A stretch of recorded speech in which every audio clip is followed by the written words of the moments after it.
찬송가 214장 나 주의 도움 받고자 찬양 드리겠습니다.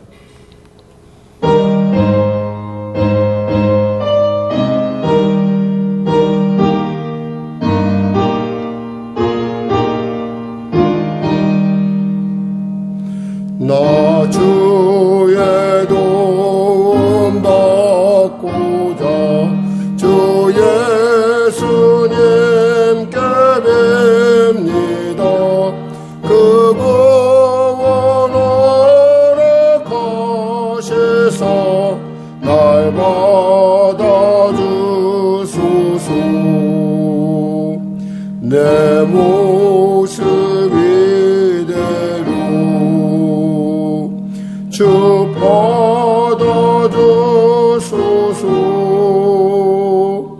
날 위해 돌아가신 주 날 받아주소서. 큰 죄에 빠져 영죽은 날 위해 피 흘렸으니 주 영상대로 빚으사 날 받아주소서.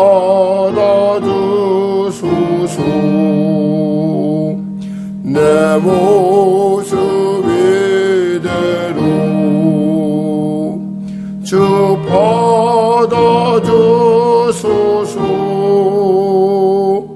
날 위해 돌아가신 주 날 받아주소서. 내 힘과 결심 약하여 늦게 요직에 세우니 주의 이름으로 구원해 날 받아주소서. 내 모습 이대로 주 받아주소서. 날 위해 돌아가신 주 날 받아주소서. 내 주님 서신 발 앞에 나 꿇어 엎드렸으니 그 크신 역사의 룩에 날 받아주소서. 내 모습 이대로 주 받아주소서. 날 위해 돌아가신 주 날 받아주소서.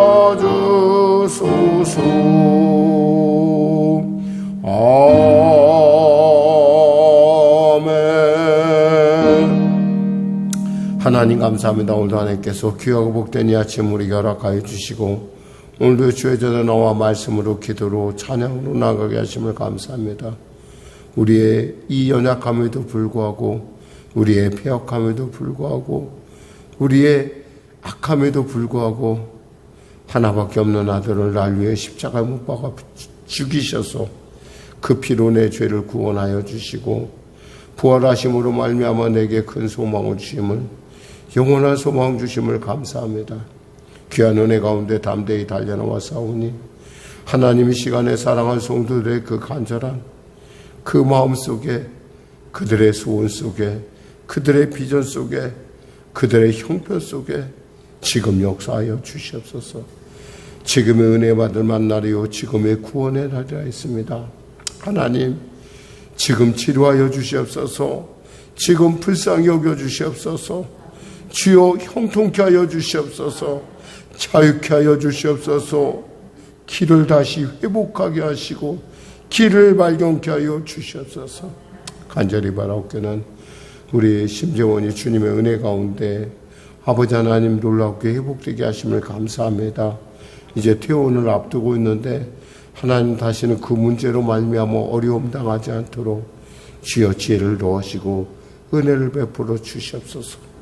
또한 사랑하는 자녀를 위해서 또 사랑하는 동생을 위해서 애써 기도했던 가족의 기도 가운데 함께 하시고 그들의 삶 가운데 하나님의 도우시고 입히시고 먹히시는 놀라운 하나님의 놀라운 도움의 역사, 때를 따라 덮는 은혜의 역사 허락하시옵소서. 이 새벽을 사랑하는 귀한 권사님 건강 붙들어 주시고 두뇌의 아버지 뇌에 있는 물들이 사라질 수 있도록 주여 은혜를 베풀어 주시옵소서. 사랑하는 일터를 위하여 영상으로 예배드리는 귀한 자도 있습니까? 주님 기적을 베풀어 주시고 길을 열어주시고 사랑하는 그 기도 가운데 복되고 존귀케 하여 주시옵소서. 눌린 자녀로 말미암아 신령이 어렵습니까? 자유케 하여 주시고 다시금 용기 내어 길을 발견케 하여 주시옵소서. 아울러 또 아버지 믿음의 회복을 놓고 장복의 문제를 놓고 탄원하며 기도하는 건강을 놓고 기도하는 우리 귀한 권사님도 기억하여 주시고 축복하시고 은혜를 베풀어 주시옵소서. 성령의 교회를 불쌍히 여기시사 도와주시고 아버지 하나님 이 위기가 변하여 복이 되는 놀라운 역사를 허락하여 주시옵소서. 아울러 군에 가 있는 우리 자녀 가운데 하나님의 도우심의 은혜를 허락하여 주시고 또 복직과 복학의 모든 과정 가운데도 주님 함께하여 주시옵소서. 하나님 복된 만남을 주시옵소서. 아울러 아버지 하나님 갈매동 가운데 나라와 민족 가운데 복음통일 평화통일의 역사와 성시와 역사를 허락하여 주시옵소서. 아버지 교회마다 부흥의 놀라운 은혜가 임하게 하여 주시옵소서. 성령의 충만의 역사가 나타나게 하여 주시옵소서. 성령의 교회가 그 놀라운 사역 가운데 아름답게 쓰임받게 하여 주시옵소서. 감사하며 예수님의 이름으로 기도드립니다. 아멘. 하나님은 살아계십니다. 은혜 나누실 말씀은요, 잠언서 28장 말씀입니다. 잠언서 28장 말씀. 이미 예고했듯이 잠언서가 끝나면은 우리가 로마서 말씀을 갖고 나눌 것입니다. 그러면 그 다음은 어떻게 됩니까? 잠언서 다음에 전도서겠죠. 너무 긴 것들, 예를 들면 이사야서나 이런 부분은 한번 반절씩 쪼개낼 수도 있을 것이고 그럴 것입니다. 그때 말씀드릴 테니까 다음은 이제 아마 다음 주 주중쯤 될 것 같은데 로마서 말씀을 나눌 것입니다. 자, 그럼 잠언서 28장 같이 합독하겠습니다. 악인은 쫓아오는 자가 없어도 도망하나 의인은 사자같이 담대하니라. 나라는 죄가 있으면 주관자가 많아져도 명철과 지식이 있는 사람으로 말미암아 장구하게 되느니라. 가난한 자를 학대하는 가난한 자는 곡식을 남기지 아니하는 폭우 같으니라. 율법을 버린 자는 악인을 칭찬하나 율법을 지키는 자는 악인을 대적하느니라. 악인은 정의를 깨닫지 못하나 여호와를 찾는 자는 모든 것을 깨닫느니라. 가난하여도 성실하게 행하는 자는 부유하면서 굳게 행하는 자보다 나으니라. 율법을 지키는 자는 지혜로운 아들이요 음식을 탐하는 자와 사귀는 자는 아비를 욕되게 하는 자니라. 중한 별리로 자기 재산을 늘리는 것은 가난한 사람을 불쌍히 여기는 자를 위해 그 재산을 저축하는 것이니라. 사람이 귀를 돌려 율법을 듣지 아니하면 그의 기도도 가증하니라. 정직한 자를 악한 길로 인하는 자는 스스로 자기 함정에 빠져도 성실한 자는 복을 받느니라. 부자는 자기를 지혜롭게 여기나 가난해도 명철한 자는 자기를 살펴 아느니라. 의인이 득이하면 큰 영화가 있고 악인이 일어나면 사람이 숨느니라. 자기의 죄를 숨기는 자는 형통하지 못하나 죄를 자복하고 버리는 자는 불쌍히 여김을 받으리라. 항상 경외하는 자는 복되거니와 마음을 완악하게 하는 자는 재앙에 빠지리라. 가난한 백성을 압제하는 악한 관원은 부르짖는 사자와 줄인 곰 같으니라. 무지한 치리자는 포악을 크게 행하거니와 탐욕을 미워하는 자는 장수하리라. 사람의 피를 흘린 자는 함정으로 달려갈 것이니 그를 막지 말지니라. 성실하게 행하는 자는 구원을 받을 것이나 굽은 길로 행하는 자는 곧 넘어지리라. 자기의 토지를 경작하는 자는 먹을 것이 많으려니와 방탕을 따르는 자는 궁핍함이 많으리라. 충성된 자는 복이 많아도 속히 부하고 자 하는 자는 형벌을 면하지 못하리라. 사람의 낯을 보아주는 것이 좋지 못하고 한 조각 떡으로 말미암아 사람이 범법하는 것도 그러하니라. 악한 눈이 있는 자는 재물을 얻기에만 급하고 빈궁이 자기에게로 임할 줄은 알지 못하느니라. 사람의 경책하는 자는 혀로 아첨하는 자보다 나중에 더욱 사랑을 받느니라. 부모의 물건을 도둑질하고서도 죄가 아니라 하는 자는 멸망받게 하는 자의 동륜이라. 욕심이 많은 자는 다툼을 일으키나 여호와를 의지하는 자는 풍족하게 되느니라. 자기의 마음을 믿는 자는 미련한 자요 지혜롭게 행하는 자는 구원을 얻을 자니라. 가난한 자를 구제하는 자는 궁핍하지 아니하려니와 못 본 채 하는 자에게는 저주가 크리라. 악인이 일어나면 사람이 숨고 그가 멸망하면 의인이 많아지느니라. 아멘. 이 잠언서를 읽다 보면 우리에게 참 이렇게 은혜 주시는 은혜는 이 말씀을 읽다 보면 나의 어떤 형편과 처지 그리고 내가 경험했던 것들이 그것이 헛된 것이 아니었구나. 이렇게 성경 말씀도 이렇게 나로 하여금 이런 것을 깨닫게 하는구나라고 하는 그런 부분도 있습니다. 마치 우리가 그 속담을 연상하듯 아주 정확한 표현들을 우리가 보면서 참 하나님은 참 우리의 속속의 모든 것을 알고 계신다라는 것을 알 수가 있습니다. 여기서 보니까 악인과 이 선인의 어떤 의인과의 대조를 이렇게 아주 극명하게 하면서 악인같이 살면 안 되고 의인같이 살아야 된다. 근데 악인같이 살지 말아야 되는 부분에 대해서 아주 정확하게 이제 많이 표현하고 있죠. 특히 여기서 보니까 악인을 쫓아오는 자는 쫓아오는 자가 없어도 도망하나 의인은 사자같이 담대하니라. 우리 귀한 속담이 있죠. 뭐였어요? 도둑이 제발 저린다라는 말이 있어요. 그러니까 누가 말을 안 하더라도 자기 스스로가 위축되어 있는 거예요. 그런 것처럼 이 죄 지은 사람은요, 뭔가 문제가 있는 사람들은 어떤 경찰의 백차 소리만 들려도, 앵앵하는 소리만 들려도, 화재, 불자동차의 소리만 들려도 가슴이 덜컥 내려앉는 그런 것들을 우리가 좀 볼 수가 있습니다. 과거에 공비들이 이 땅에 쳐들어왔었을 때 침략을 했을 때 그들이 경찰차는 아니었는데 멀리서 들려오는 소방차 소리에 놀래갖고 도망갔다고 그런 얘기를 들은 적이 있어요. 그런 것처럼 어떻게 사람이 자기가 죄가 있고 뭔가 캥기는 게 있으면 어떤 상황을 만나면 금방 사람이 자기의 어떤 평정심을 잃는 것을 우리가 볼 수 있습니다. 또한 여기서 보니까 또 재미있는 말씀이 있어요. 3절에 가난한 자를 학대하는 가난한 자는 이 말이에요. 참 너무 저는 이 본문을 보면서 이 말 결코 참 이 말이 참 귀하다라는 생각을 제가 해봅니다. 보면은 이렇게 부자가 이 통치를 하면요. 뭔가 남는 것들이 있어요. 왜냐하면 부자들의 특징은 자기에게 필요한 것들만 가져가는데 이 가난한 사람은 자기가 가난해 봐서 그런지는 몰라도 샅샅이 훑어가는 게 있어요. 그러니까 예를 들면 우리는 생각할 때 이제 예를 들면 이제 뭐 이렇게 저 사람은 나처럼 어려운 시절을 지났으니까 참 우리의 형편과 처지를 잘 알아줄 거야라고 생각하는데 오해로 그렇지 않은 경우를 우리가 많이 봐요. 반대의 경우.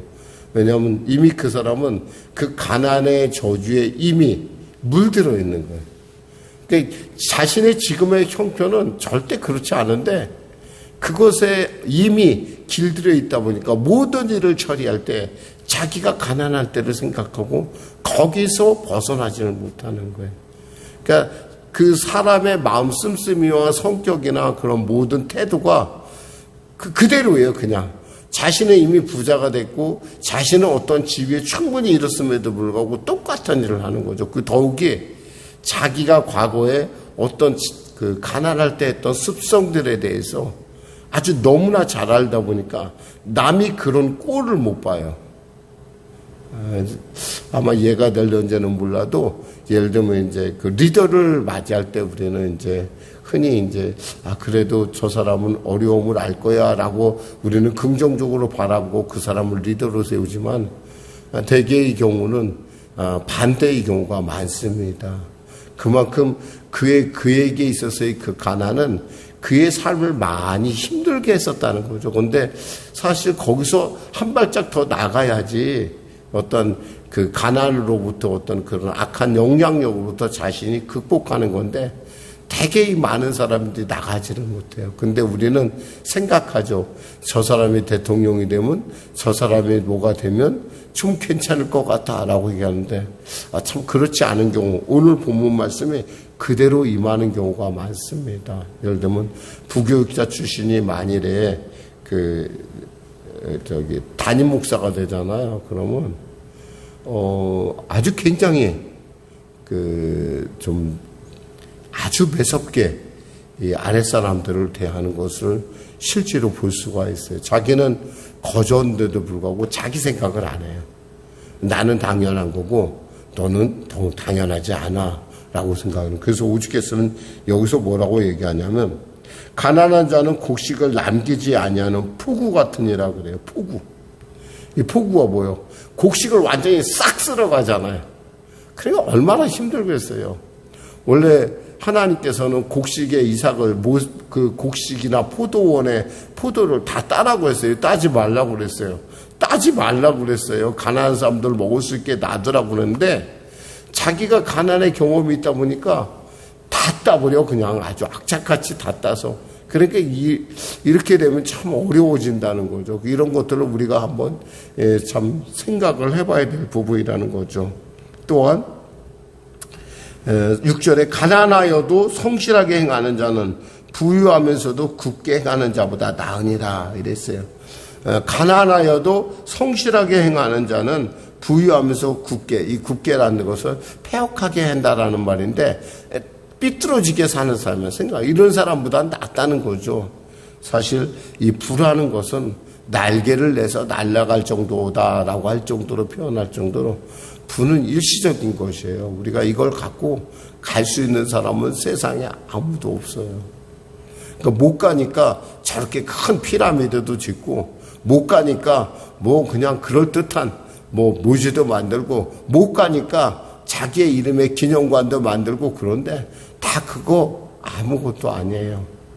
누가 과연 감사하며 기억하겠어요. 다만 이 하나님 앞에서의 온전하게 행했던 어떤 타인을 위한 것들은 그래도 그나마 남는 것을 봤어요.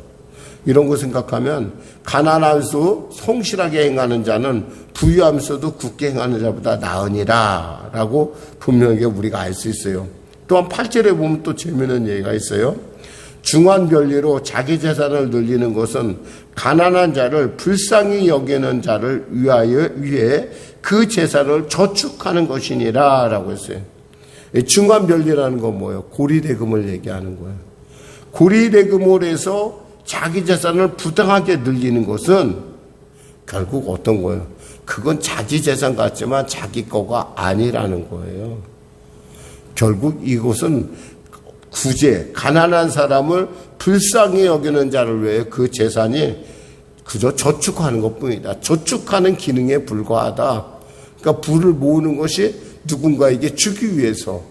거꾸로 얘기하면 또 이런 것도 이렇게 생각할 수도 있어요. 가난한 자를 불쌍히 여기면 뭐예요? 어떤 우리가 알지 못하는 어떤 그 하나님께서 도움을 통해서 어떤 그러한 그 부당하지만은 그러한 재물도 우리가 얻을 수 있다라는 것을 우리가 암시적으로 볼 수가 있어요. 또한 11절에 부자는 자기를 지혜롭게 여기나 가난해도 명철한 자는 자기를 살펴 아느니라 했어요. 이 돈을 많이 번다고 해서 이 사람이 지혜로운 것은 아니에요. 물론 자본주의 사회에서 돈이 없다는 건 참 힘들고 불편한 얘기긴 한데요. 그리고 어떠한 삶에 있어서 참 마음이 많이 위축되는 일이기도 해요. 그렇지만은 그것이 지혜를 얘기하지는 않거든요. 그것이 지혜라고 생각하지는 않아요. 가난해도 명철한 자는 그러니까 자기를 알아요. 그러니까 내가 부유하다고 해서 내가 지혜로운 건 아니다라고 한다는 것이 더 중요하다는 거야. 자기 자신을 안다는 것이. 또한 우리가 여기서 보니까 또 17절에 사람이 피를 흘린 자는 함정으로 달려갈 것이니 그를 막지 말지니라 이렇게 돼 있어요. 사람이 피를 흘린다. 이 사람은 있잖아요. 누군가를 해코지하고 못살게 구는 사람을 얘기하는 거예요. 이것에 대해서 그 사람은 결국엔 함정에 달려들어가는 거야.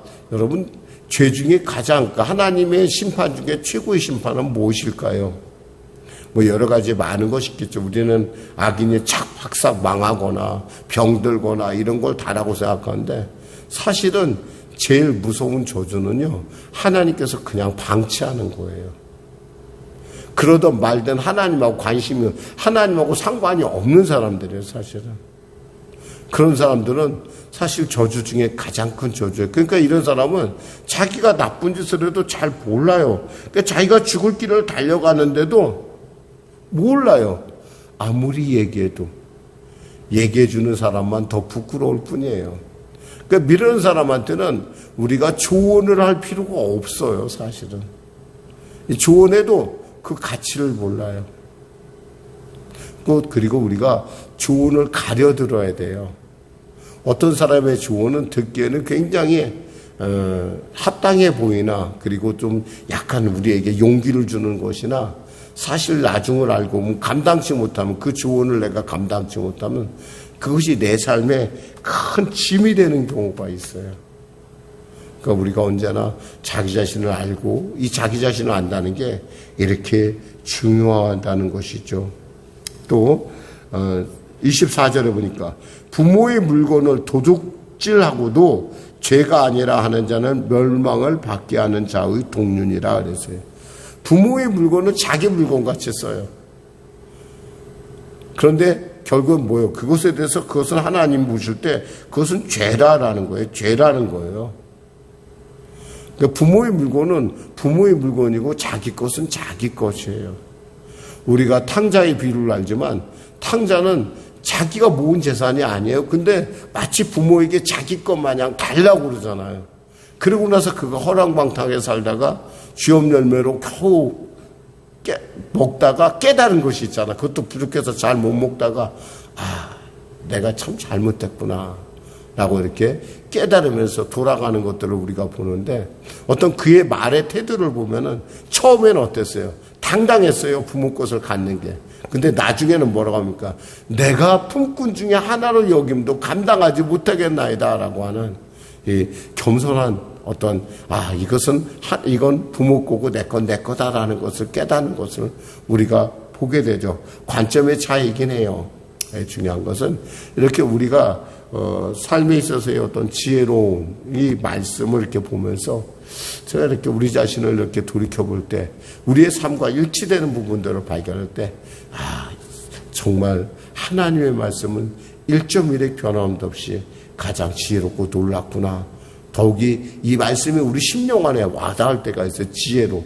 이럴 때는 우리의 삶의 위기를 극복하는 놀라운 단서가 된다는 겁니다. 기도하겠습니다. 하나님 감사합니다. 말씀을 전했습니다. 오늘도 이 귀한 말씀을 읽어나가면서 우리의 마음에 두들기는 주님의 귀한 두드림, 주님의 그 귀한 감동을 받습니다. 우리의 삶 가운데 부족한 것들 주님 깨닫게 하여 주시고, 또 무엇보다도 하나님의 은혜 가운데 사는 자임을 알고 나아갈 수 있도록 도와주시옵소서. 예수님의 이름으로 기도드립니다. 아멘. 우리 말씀 생각하고 찬양하고 기도하겠습니다. 찬송가 180장입니다.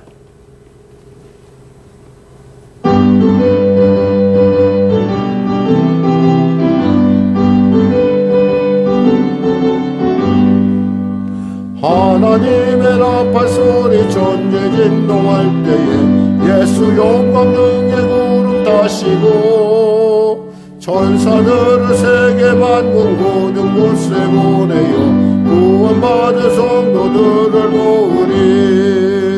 나팔 불 때 나의 이름 나팔 불 때 나의 이름 나팔 불 때 나의 이름 부를 때에 잔치 참여하겠네.